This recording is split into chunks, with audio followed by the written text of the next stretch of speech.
Kia ora koutou, ko Douglas Walker, tōku ingoa. Here tonight with Andrew Sargent, teacher of physics, currently at Te Kura. And Andrew's going to run us through level 3 electricity in preparation for your external exam. So thank you very much, Andrew. It's great to have you with us. As ever, chats, if you can put questions into the chat, either myself or Andrew will field those as we go through. And Andrew's put some of his resources in chat already. Thanks, Andrew. Over to you. Kia ora tātou, we'll make a start. I'll just quickly share. Ooh, which screen is it? I hope it's this. I hope it's this one here. And how do I make this smaller? Put that in the corner. Right, so we check the stream. And we're good. Sweet. So this is going to be an electricity like sort of tutorial. I have chucked in the chat. The first link is to the folder. I thought I'd take a little tour of that, and then the second link is I'm going to do the 2014 exam.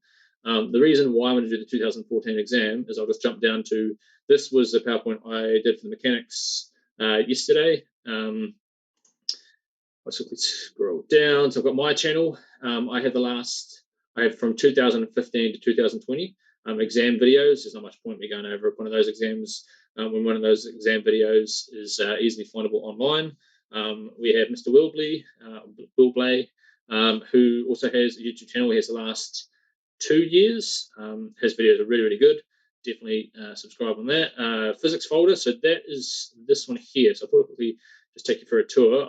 This is the graphics calculator right here that I use on screen, just whatever. This is the tutorial, what do you call it, link to it. And then in the electricity folder, you'll find all the past exams all the way down to 2000 and, no, it's all weirdly ordered. It goes down to 2008, I think.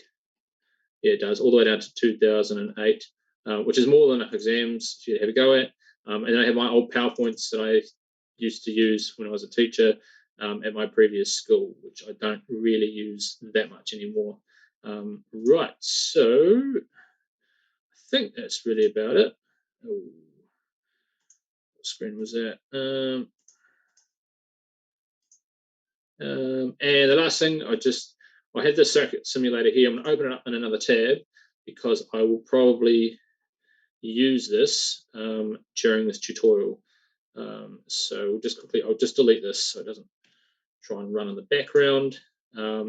You can click that link, and if you want to, when you're going through questions, or if you're trying to follow along with me, you can sketch up the circuits and look for yourself, or you can just look at them later. Right, so just bring this down, fire up the question.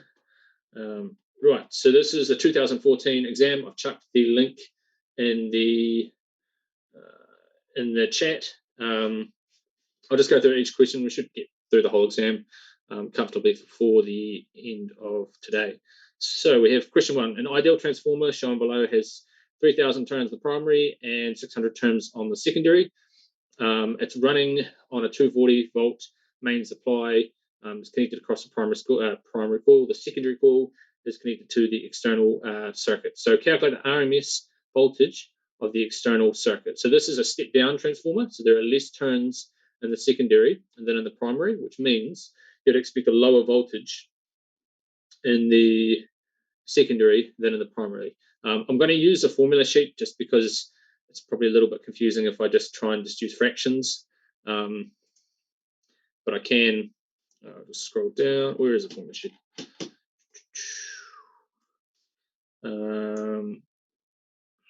Right, so here we go. Here's the formula here.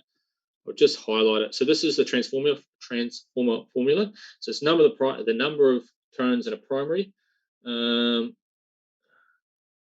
Yeah, I will go over that, David. So it's the number of turns in the primary. I'll just go over as I go through each question. I'll sort of go over what are the common sort of questions I can ask. So number of turns in the primary divided by number in the secondary, and I'll just quickly write that out. So we have NP over number of turns in the secondary, so number of loops in the primary divided by number of loops in the secondary. is equal to the voltage in the primary divided by the voltage in the secondary. So what we're trying to find is the voltage in the secondary. So we will move the voltage in the secondary up, or we can probably actually flip this, flip both fractions around. So we'd have number of secondary divided by number of primary. I'll probably do that actually. So we actually flip this whole thing around. So the algebra is a little bit easier, or possibly easier. Number of secondary divided by number of primary is equal to the voltage in the secondary divided by the voltage in the primary. And then you can see we can just times both sides by the voltage in the primary. And we can just write that out. And we're going to have VP on this side. So now we have 600 over 3,000. I was thinking about just knocking off 2 zeros, but I won't, because it would have been 6 over 30, but just chuck it in, and then we're going to times that by the initial voltage. So we're going to do this on a calculator. Menu 6 divided by 30. I'm just knocking off those zeros. It's going to be a little bit easier. Times 240, and we're expecting a lower voltage. Oops, and we get 48. So we get our voltage V is equal to, and we have, this should be 2SF, because this is 2SF. This is really 1SF, but it could be 2. You don't really know. So we've got 48 volts. Calculate the peak voltage across, and so that's the formulaic way to do it. The other way to do it is you just see the ratio. So if you have less turns in the secondary, you just get that ratio. So you go 600 divided by 3,000, and that gives you your step down ratio. And then vice versa. If there are more turns in the secondary, you just get the secondary divided by the primary, and that gives you your step up ratio. For voltage, it's the opposite for current. So if you step up, so here I've stepped down the voltage from 240 to 48, so the current gets stepped up that same ratio. So in other words, the current would be 3,000 or 30 divided by 6. So the current would be 5 times as much. Okay, calculate the peak current across the external circuit. So I'll use a formula. Where is the root 2? There is Vmax root 2. So Vmax is equal to V RMS multiplied by root 2. So all I do is just times this by square root 2, and that equals 67.88 volts, and I'll round this up to 68 volts. So 68 volts. I'll check my notes. Did I have anything to say about that? No, I didn't. Cool. When you do these questions, if you're a bit unsure whether you need to round or not, just give the unrounded answer first, then give the rounded answer. Right, next question. Explain why RMS voltages or RMS values are often used to describe voltages. So in order to answer this question, you need to understand how alternating current works pretty much. And what it looks like is, well, it pays to visualize it. Sort of scroll down a little bit. Here we have a graph. We have positive voltage on this side, we have negative voltage on this side, and I'll just do a sine graph. So this is what a nice sinusoidal voltage supply that you get from, I don't know, like some sort of power supply.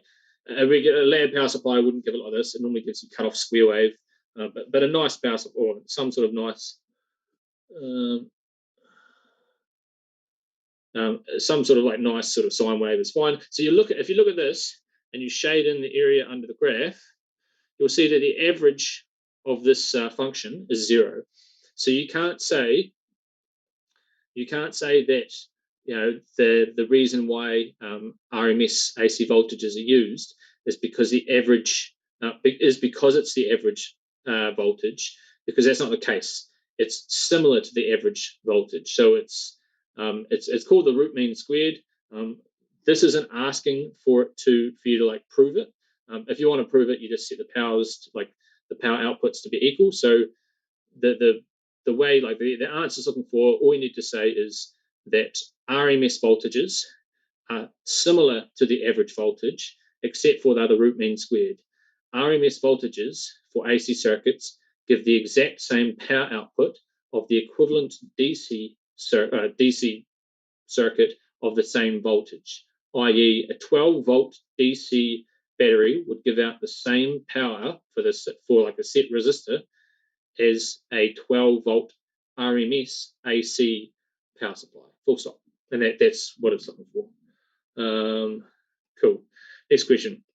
The external circuit consists of a resistor, an inductor as shown. Frequency of power supply is 50 hertz. It's basically mains frequency. By drawing a phasor diagram, show how the impedance of the external circuit can be calculated.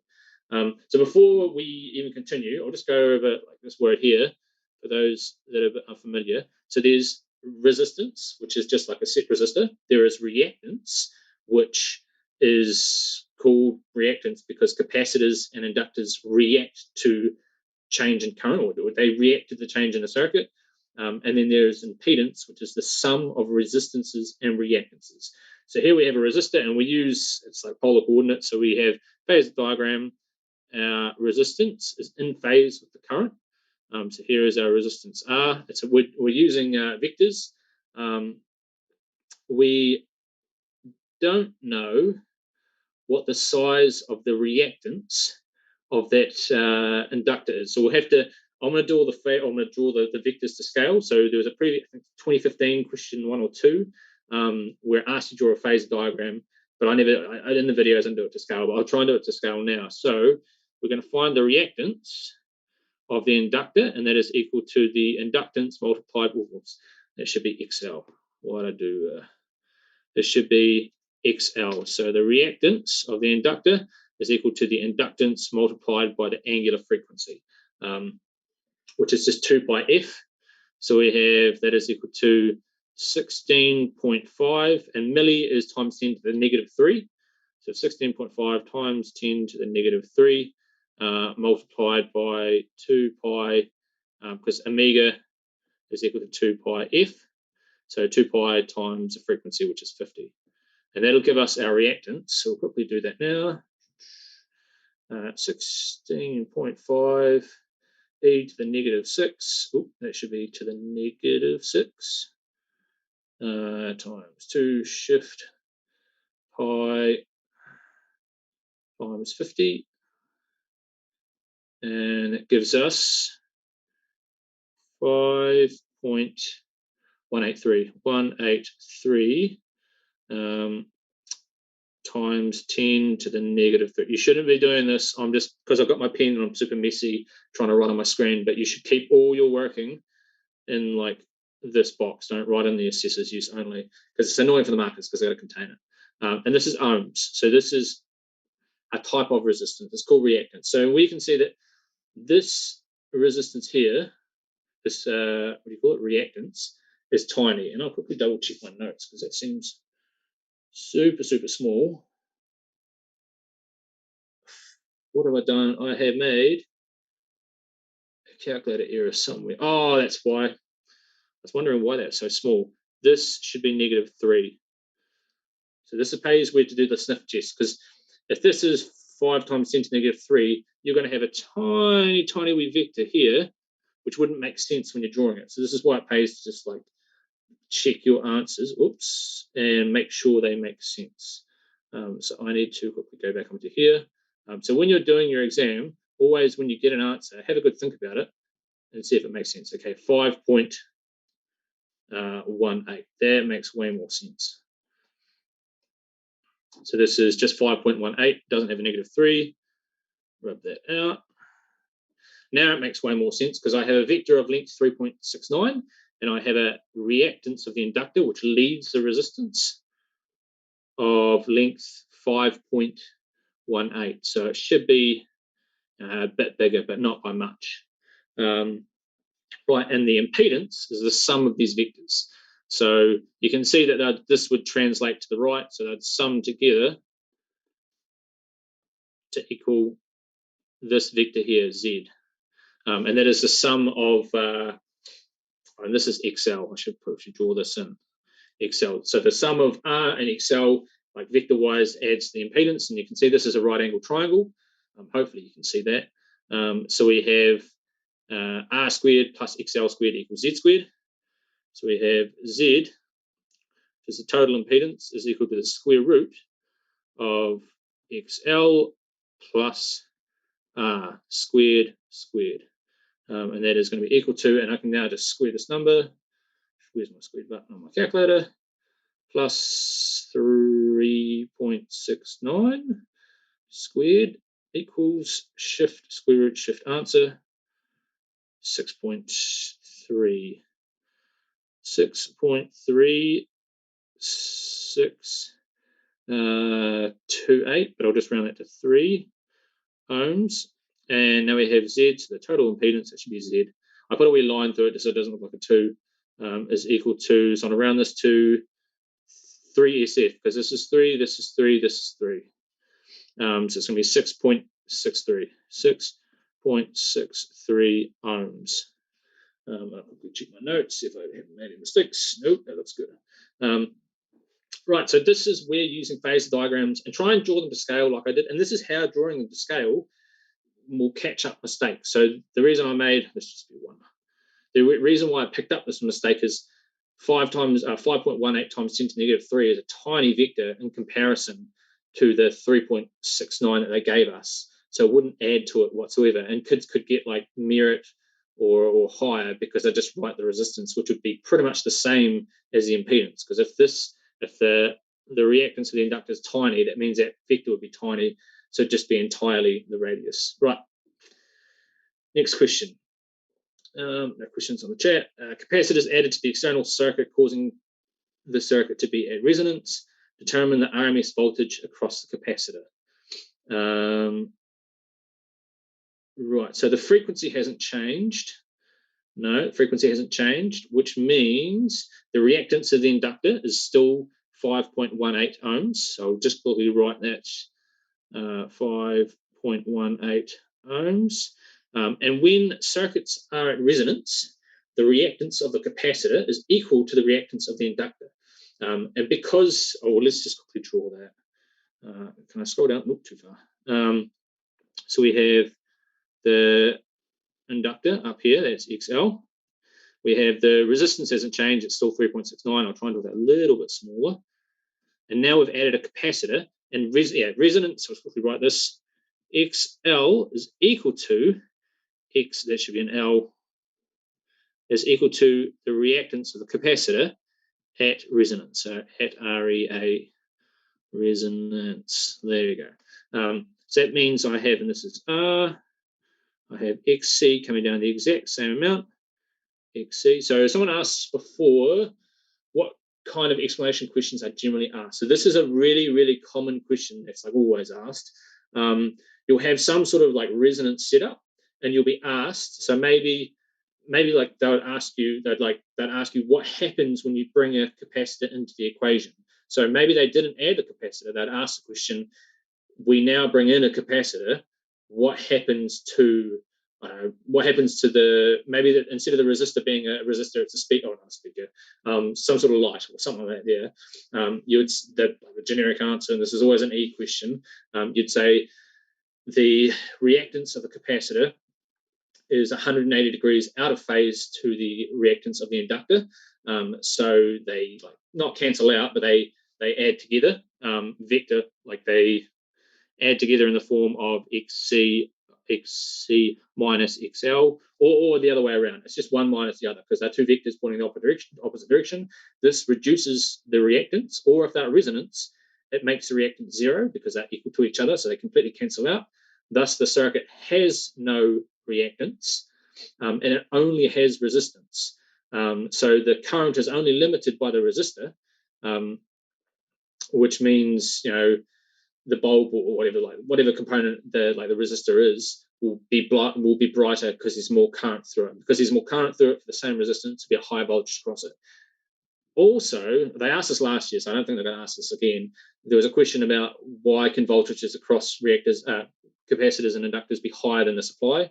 It's because if at resonance, you only have resistance. So if the current is really if you get a really, really small resistor and really high reactances for the capacitor and the inductor when they're at resonance, these here, the reactance multiplied by the current will give you a voltage, and that voltage can just be higher than the supply, but they're out of phase. So when you sum all the phases together, vectorially, vector addition, that sums to the supply. Cool. Right, so we'll actually just solve this question, won't we? We have, so XC is going to be equal to 5.18. We want to find the current. That's 5.81 ohms. The current is just going to be VRMS divided by, we'll use the resistor because we know what the resistance is. 3, oh, hold on. No, we need to find the total impedance. We have to find, so this is like another step.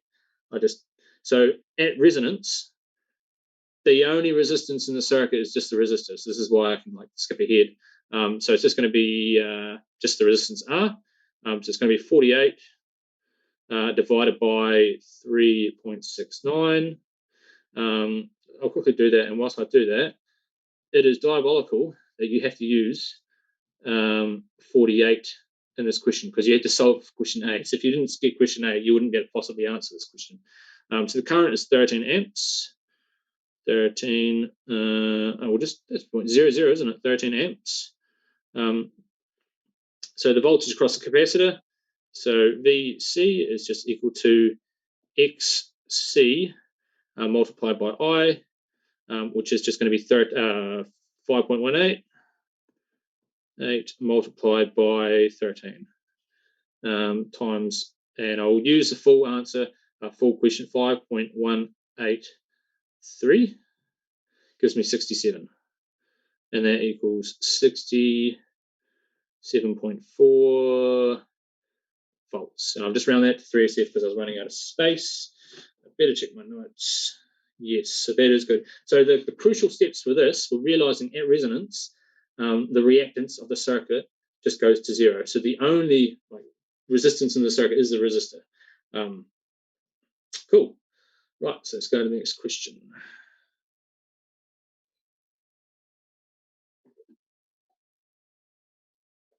So we had,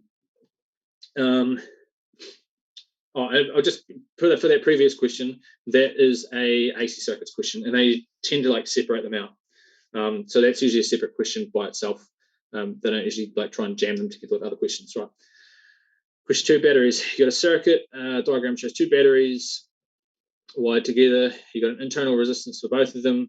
You got a 2.7 and 2.5, and you got a 5 ohm and a 20 ohm. Switches S1 and S2 are closed, and switch S3 is left open. Show that the current in the circuit is 0.0331 amps.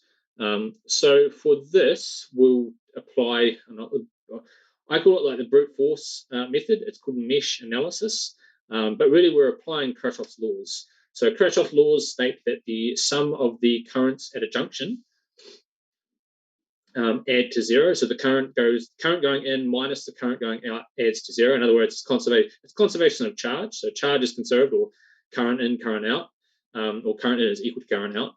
And the sum of the voltages in a closed loop add to 0. So that's what I'm going to be applying here. And I'll set up myself a simultaneous equation. But before I do that, I will arbitrarily decide the current direction. So that just tells me so we'll just arbitrarily say that we can look at the picture. The 11 volts is bigger than the 10 volts, so it's going to shunt the circuit this way. Because 11 is bigger than 10, it's got a higher potential. So I know the current is, from looking at the circuit, I know the circuit is going to flow this way. Even if I didn't, let's just pretend I didn't know that, and we can prove it to ourselves while we do this question. Because this shows the power of this method. So let's just pretend, mathematically speaking, that the current is going the other direction. So let's just pretend it's going this way, and then we'll do our closed loop. So I'm going to go around, I suppose it doesn't really matter which way I go around the loop, but I'm going to go around clockwise, and I'm going to sum all the voltages. And this is just going to be,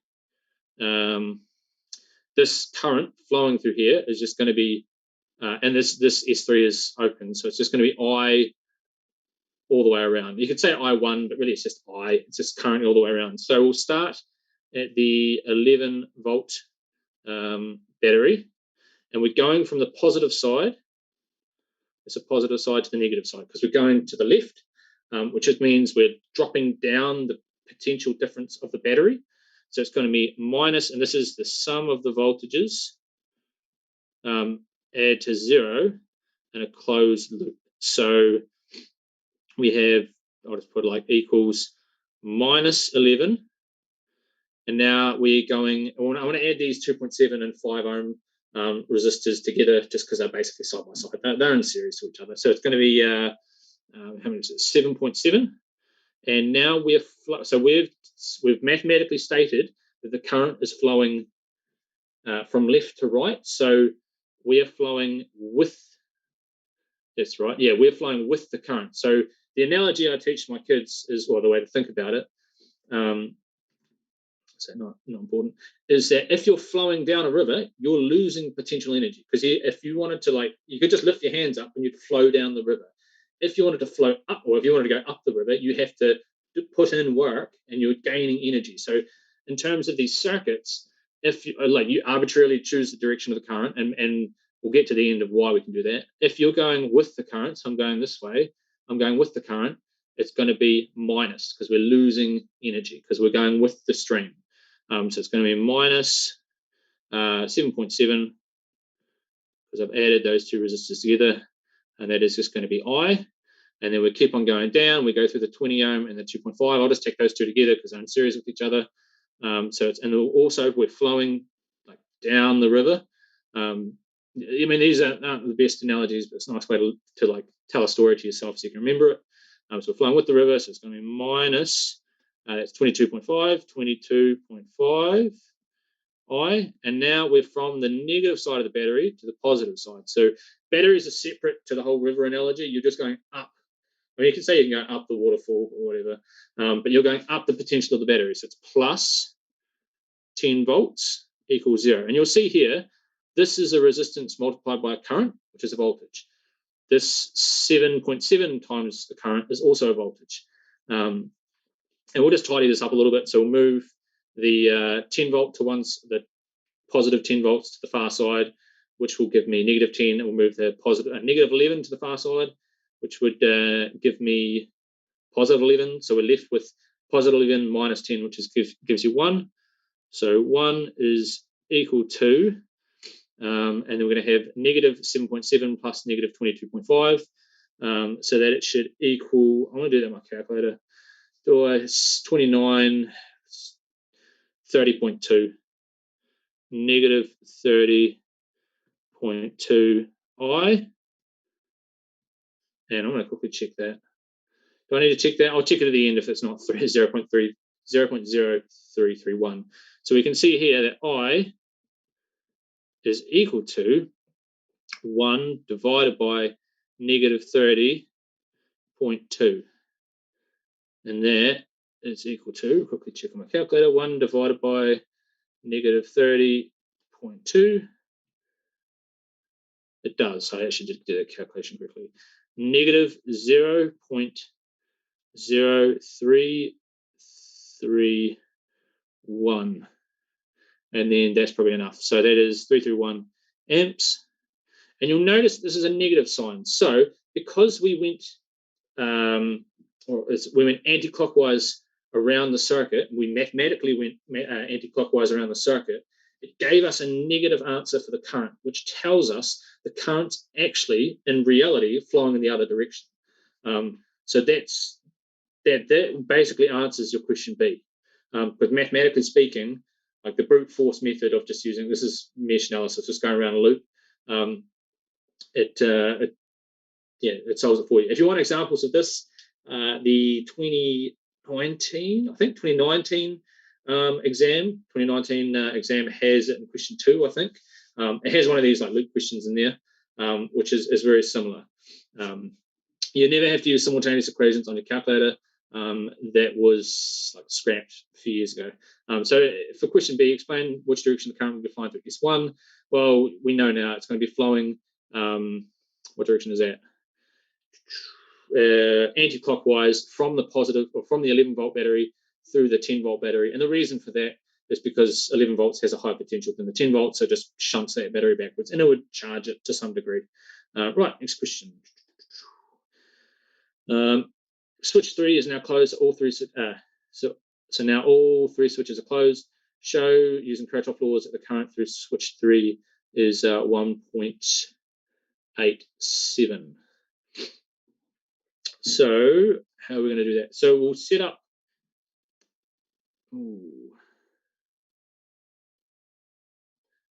Okay, so just looking at this, I know that the current is going to flow this way through S3 because 11 is higher than the 10. It's definitely going to throw that flow that way through there.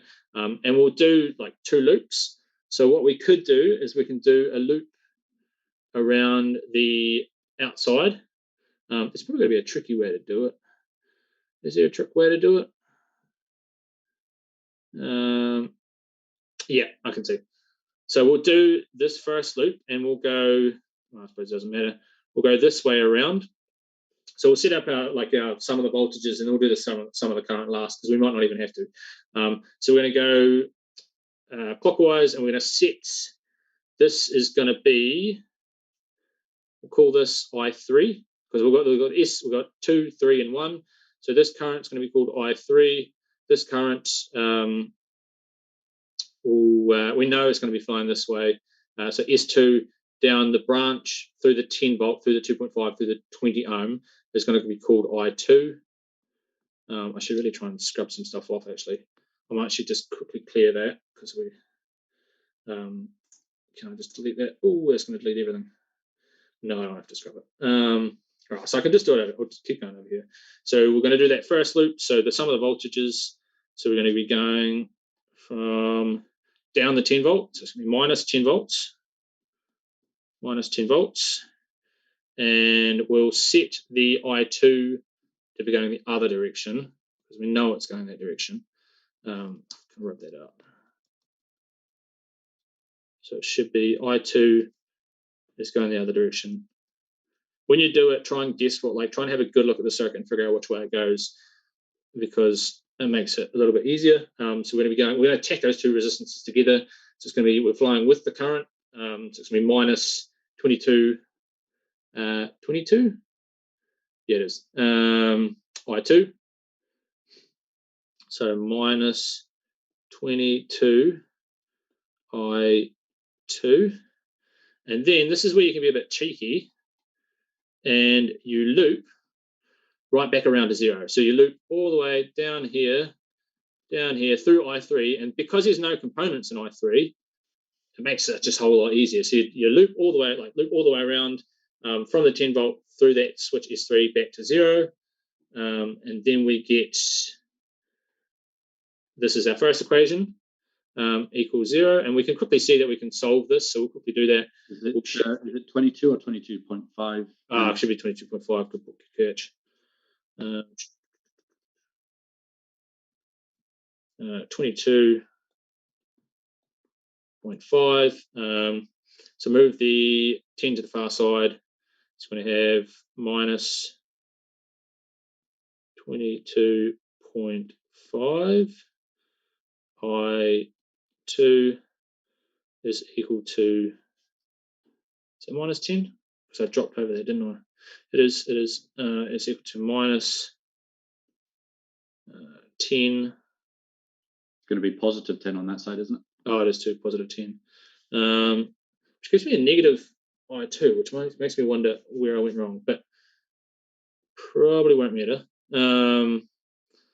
So I2 is equal to 10 over negative 22.5.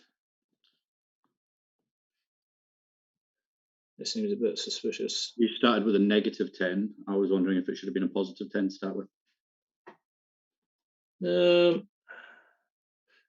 Going from left to right, so I'm going down the voltage. No, that seems about right. And then I've set, it could just be my current direction is set the wrong way. So it'll just spit out. Yeah, it'll just spit out. So it means that I2 is probably going the other direction. Then now that switch 3 is closed. which kind of makes sense. Yeah, it kind of does, because it'll take the path of least resistance. So yes, this is where this mathematical rule still holds up. So I had chosen I2 as the wrong direction, but it doesn't matter.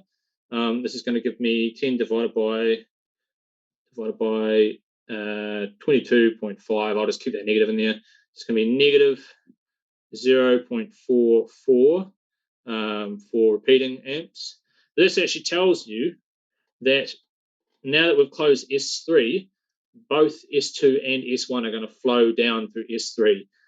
So now we have, and we'll quickly find out what S1 is, and we can do that same trick. We'll do the top loop, so we'll go right around the outside, and we'll go anti-clockwise, so we'll go minus 11, and then we'll be smart this time, and we'll set,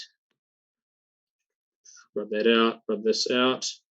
We know S1, or the current, is going to go flow that way. We know that for sure. So we're going to go against that 11 volt battery. So it's going to be minus 11 volts. And then we're going to be going against, we're flying up against the 2.7 and the 5. So it's going to be plus 2.7 plus 5 is 7.7. So it's plus 7.7 I1. Plus 7.7 I1, and that equals 0, because we went right around the outside. So we went all the way around the outside, which makes things a little bit easier for us. Hopefully this is easier to follow along. If anyone's confused at all, just chuck in the chat and let me know. So we'll move the 11 to the far side. It's going to give us I1 is equal to 11 divided by 7.7, and that's going to be equal to 11 divided by 7.7 gives me 1.428 amps. And we can see that we know that S2 flows from left to right. Actually, I might actually just delete this so I can annotate it slightly neater. Let's delete this whole. Can I just delete them individually? There we go. Oh. What happened there?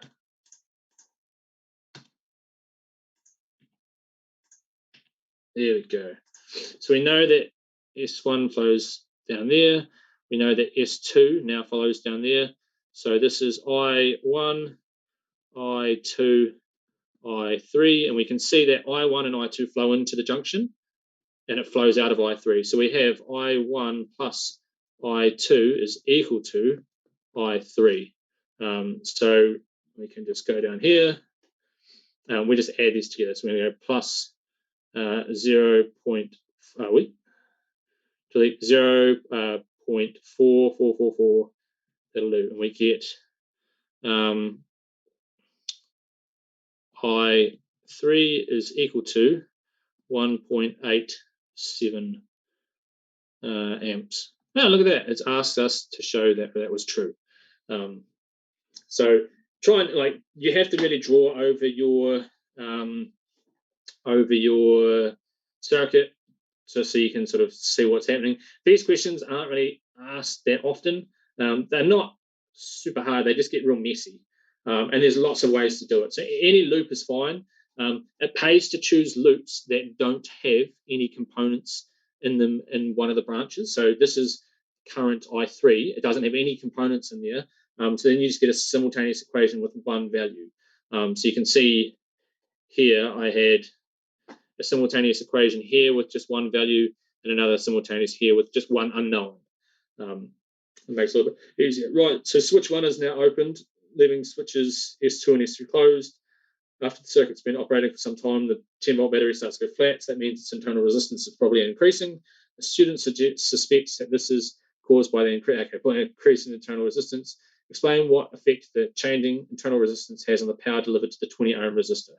So the 20-ohm resistor is this one here, and what happens is we're increasing the resistance of the 2.5 ohm resistor. So the voltage across that 20-ohm resistor is just a current multiplied by 20. Because the internal resistance of the battery has increased, that means the current's going to drop because there's more resistance in the circuit, which means the current through the 20 ohm resistor is going to drop, which means the voltage across the 20 ohm resistor is going to decrease.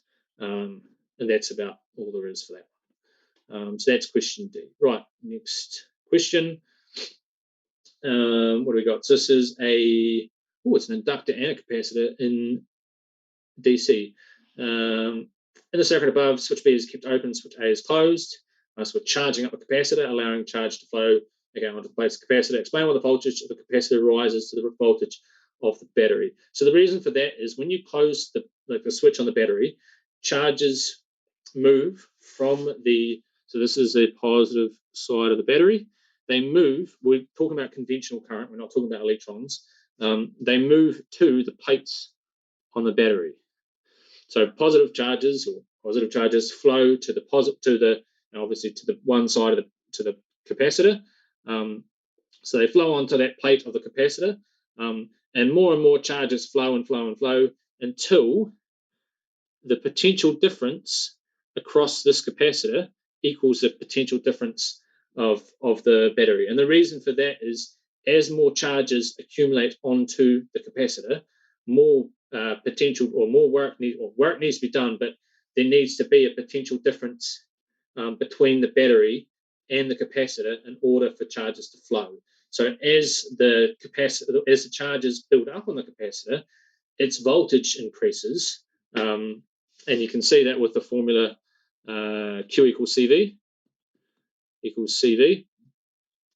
As the charges accumulate onto the capacitor, the voltage increases, and as the voltage increases up to the supply voltage, there's no potential difference between the two, and current will cease to flow.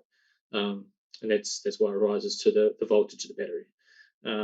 So when the capacitor in the circuit is fully charged, carries a charge of 8.6 times 10 to the -3 coulombs.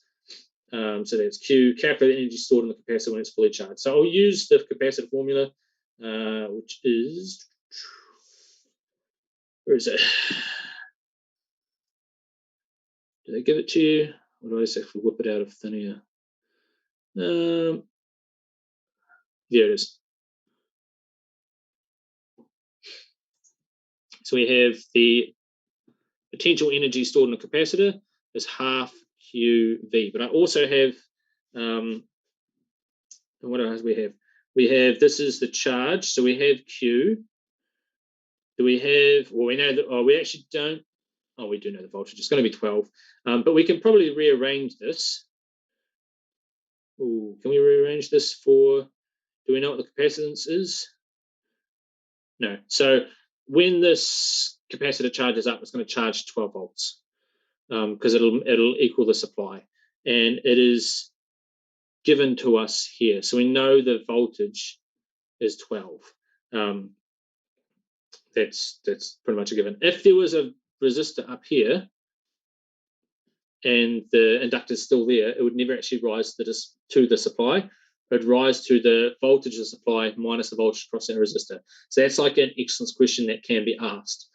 So someone asked me, what's a common excellence question? It's that. And that throws so many kids off because they instinctively think the capacitor rises to the supply voltage, but it doesn't.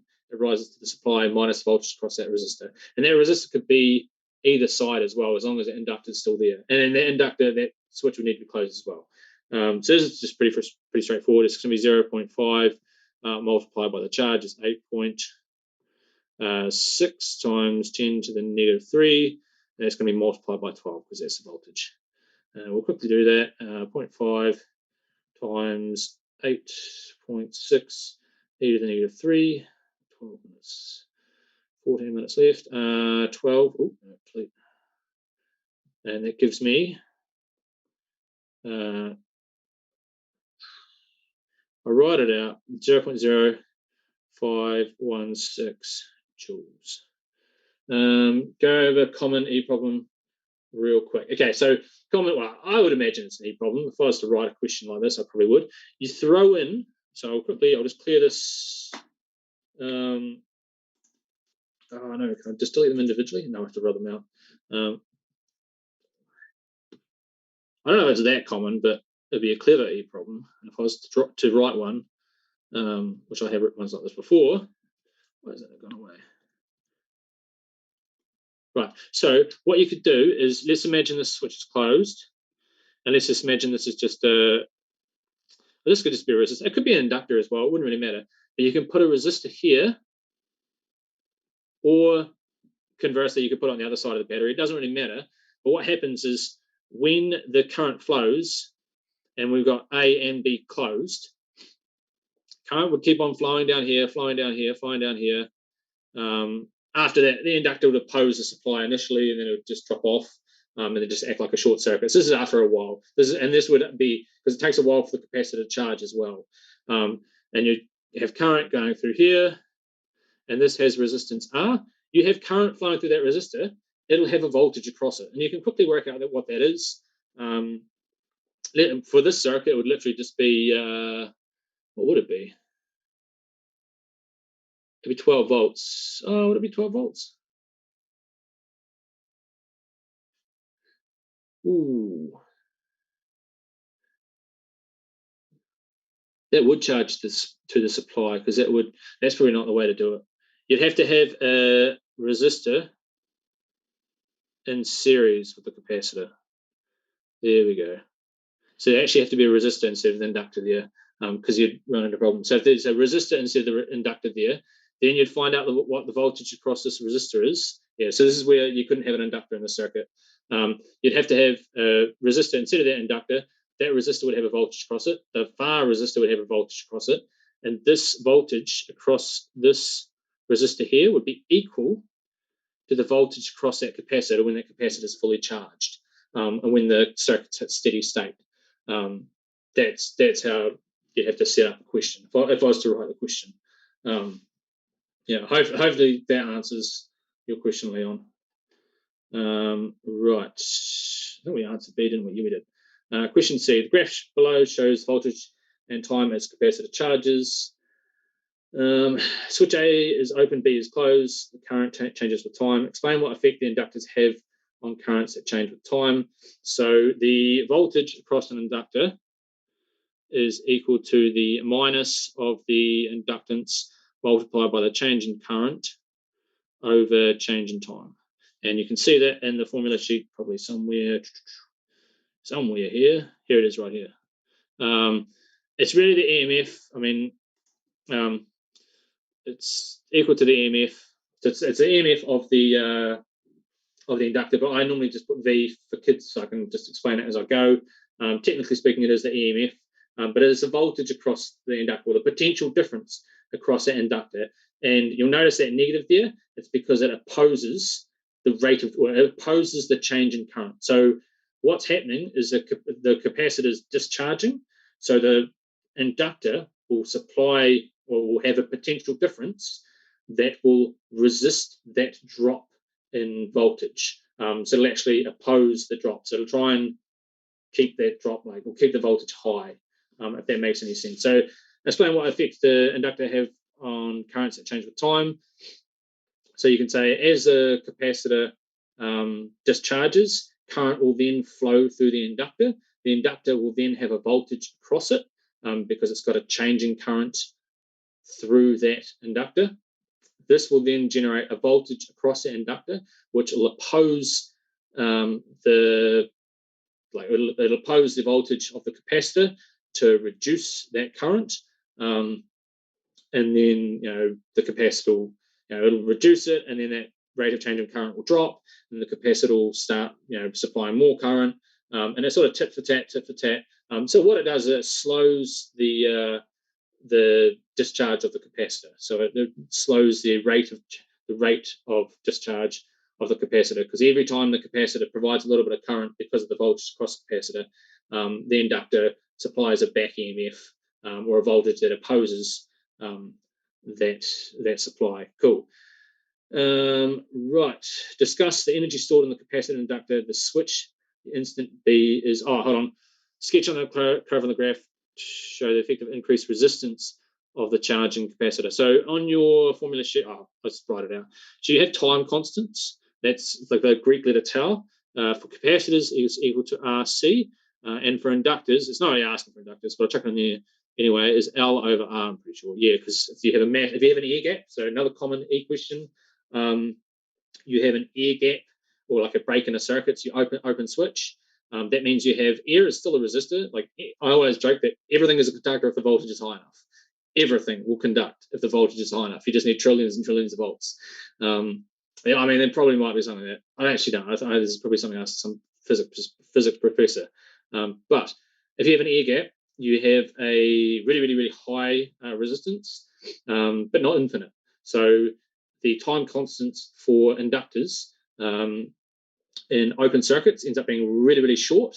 And then you can look at this formula here. Well, if you've got a really, really short change in time, you end up getting massive voltages across those inductors. And that's how like those inductors can cause sparks. And that's how you can get like what are they called? Spark gap transformers. You can look up Marconi, who's I think he's the inventor. This is like ancient history, 1800s, but Marconi created the first spark gap device by leveraging this sort of trick. So we got RC. Back to the actual question, the resistance is increased. That means the time constant is increased. So it means the graph is still going to peak out at 12 volts, but it'll just going to take longer. There you go. That should still like track along. It's just because the resistance is increased, so the time constant will increase. Right, and last question, discuss how energy is stored in the capacitor and the inductor. The switch B is closed, and then while the capacitor is discharging. So B was closed, so I mean, hold on, wait. Switch A is open, B is closed.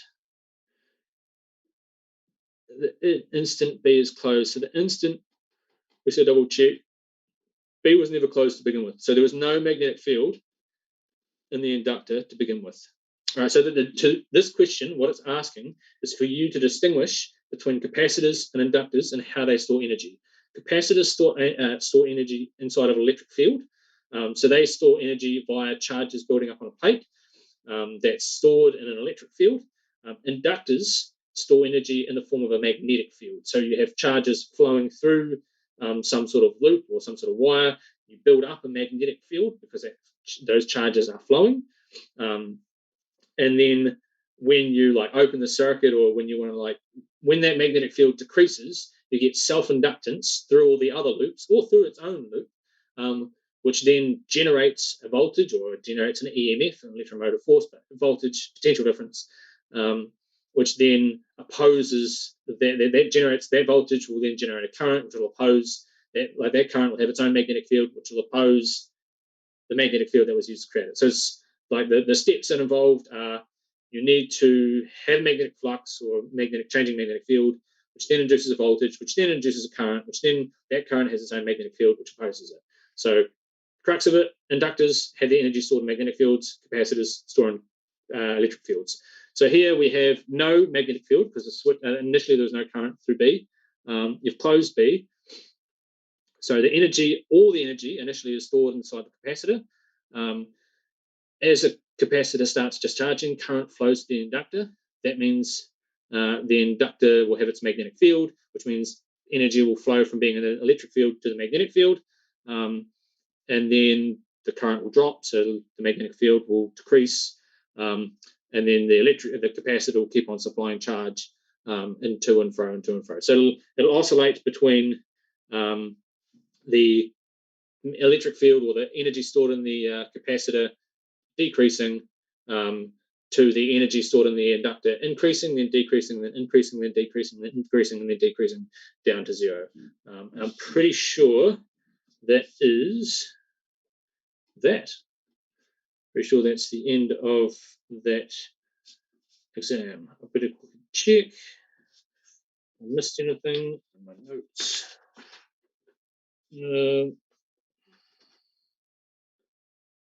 Nope, that's really about it. Cool. If there's any questions in the chat, let me know. Otherwise, I think we'll tie this off.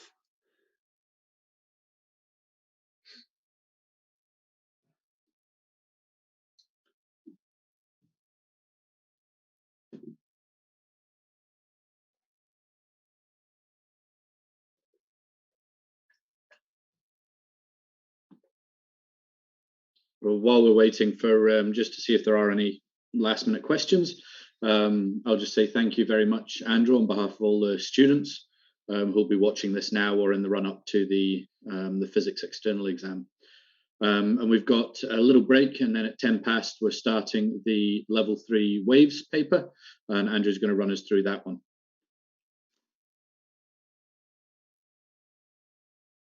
All right, doesn't look like there's any questions, so we'll close off there, and we'll see, hopefully see most of you back here in about 10 minutes. And we'll look forward to catching up with you there, Andrew. Awesome. Thank you very much.